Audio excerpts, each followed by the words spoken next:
Hello everyone, we have with us one of the leading experts and someone that I've learned a lot over the years is Shari. Shari, welcome. Thank you. So nice to have you. I know you speak and you've been writing forever now.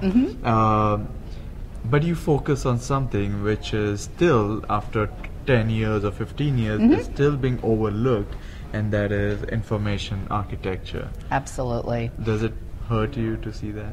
It pains you, yeah. pains me greatly to see people overlook it, and that's because when people build websites, they want it yesterday. We're in an industry of we want it yesterday, so they skip architecture and go straight to design, and especially the homepage design. The homepage is last because the homepage should be based on your site's architecture and what places you want people to visit first. So architecture, think of it as planning, and think of the construction of the website as implementation, and then think of the design like interior design, like you would a house. The bells and whistles. Exactly, stuff like that. exactly. So flash comes last. Right, right.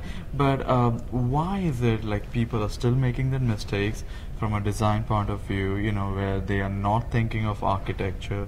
So what are the 3 steps you recommend people could do? So the first thing we do is we call it a content inventory. So what content do you have? What content do you plan to have? And also looking at your web analytics. Where are pages where people are abandoning and why? And also looking at some keyword research. So what words are people using to find items that they're not seeing? And you could also see that in your search analytics. So if you have a site search engine, you can use that. But this is the catch. You never base navigation schemes, you never base information architecture on keyword research tools, because what you're trying to figure out are mental models. And mental models are what your user thinks and what your user interprets, not what your IT department determines and not what a search engine optimizer determines. So let's say you're my target audience. Am I going to build a website for me, or am I going to build a website for you?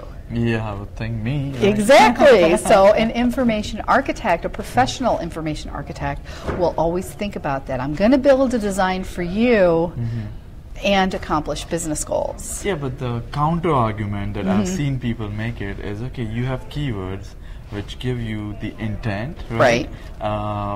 Versus going with a gut, right? Which is, okay, I think my user is like this. So what is your answer to them? Because if you see keywords, that means people are searching for it, so they have some kind of an intent. So is that not the right way to do it? It's absolutely not the right way to do it, because you're only basing navigation on querying behavior. And when people navigate websites, do they navigate a website by filling out a search box? Okay? No, they don't. No, they don't, yeah. They click on navigation buttons. They click on text links. They click on footers. They click on different things. They might go to Google to find a website initially, but people do not navigate websites with a search engine. So building a navigation system and an information architecture based on keyword research is crazy. It's the craziest, stupidest SEO mistake you could make.